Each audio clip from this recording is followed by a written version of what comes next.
Right, good afternoon, business law students. This is the final lecture for Module 2 on contracts, and it's basically going to just combine a few terms and some concepts from chapters 11 and 12.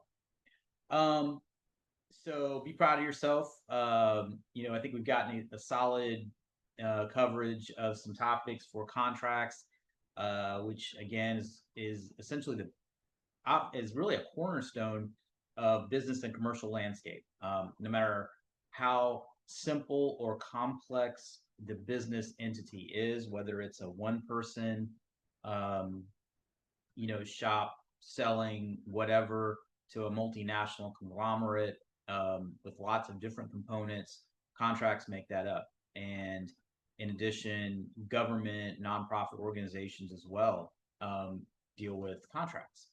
So let's just dive into chapter 11. One of the main concepts that's in chapter 11 is uh, informing everyone that basically contracts now are governed under what is called the UCC or Uniform Commercial Code.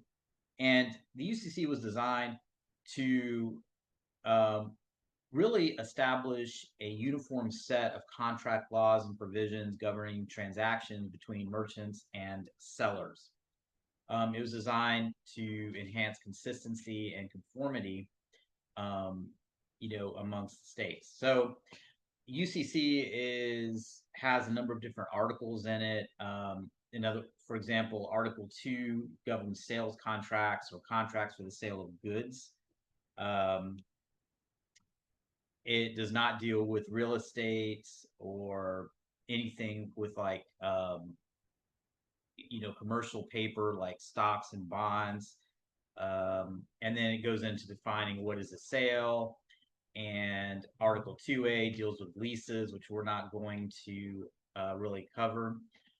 Merchant is is a term that is used to describe a person who deals in the goods of a kind, and basically they hold themselves out as a expert or as a specialist in whatever they're selling.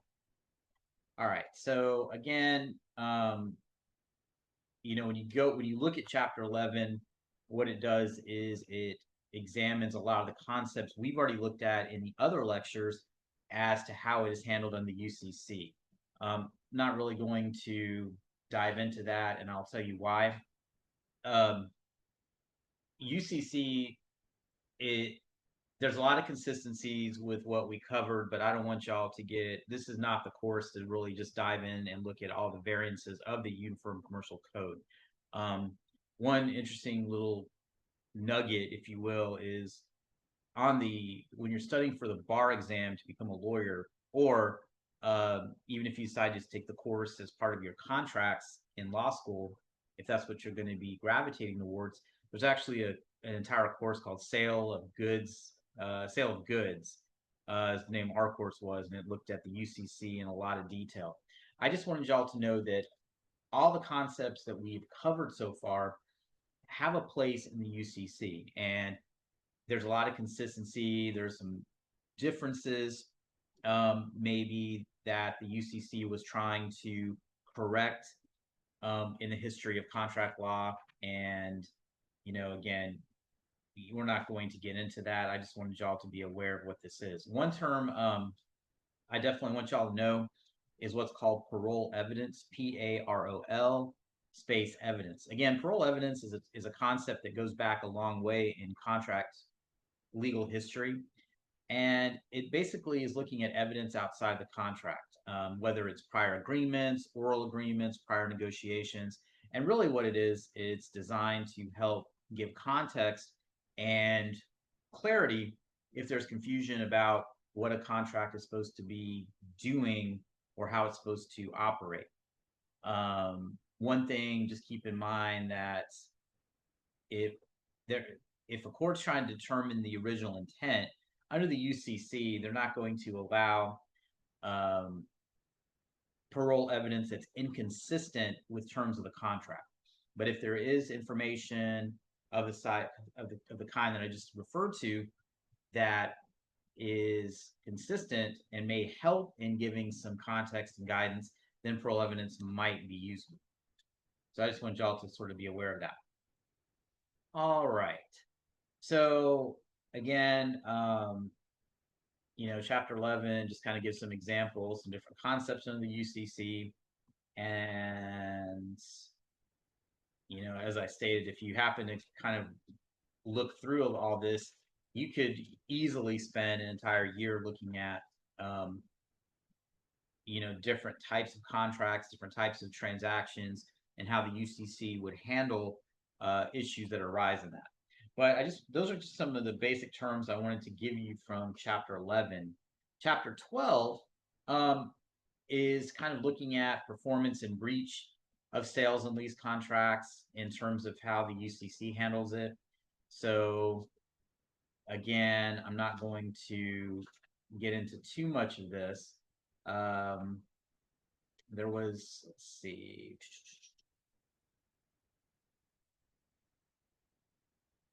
It goes into, again, a lot of the concepts we talked about with anticipatory repudiation, looking at offers acceptance, looking at remedies, etc., that we've talked about just in how it's handled under the UCC. So the one thing I did want to talk about or have you just be aware of are what are called warranties. Warranties are essentially protections that are given to the buyer. And most people are aware of warranties because when they buy a product like an appliance or they buy, a lot of goods and services, they get a warranty for a certain period of time. And so there are different types of warranties. There's express warranty and there's implied warranty. An implied warranty is a warranty that arises or exists because of the nature of the commercial relationship or what the law is trying to encourage between a buyer and a seller. And implied warranties are, this is something that even if a seller doesn't necessarily give a specific warranty, there are certain types of implied warranties that exist under the UCC. So one good example is what's called, and this is a really famous one, if you want to call it that, is the implied warranty of merchantability. Implied warranty of merchantability is a warranty that the goods that are being sold are reasonably fit for the purpose in which they're being sold. And so it's kind of like a sort of an underlying protection. And just keep in mind that these are warranties often that are only going to exist if a merchant is selling them. So if you go to a store and buy something, but the implied warranty of merchantability may not exist if it's just a private individual seller. But I just wanted y'all to be aware that warranties can come in different types, whether expressed or implied, but the UCC does acknowledge the concept of implied warranties to protect consumers. Okay. There's also another one I'll go ahead and mention. It's called the implied warranty of fitness for a particular purpose.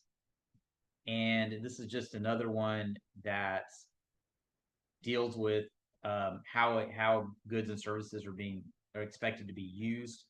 And so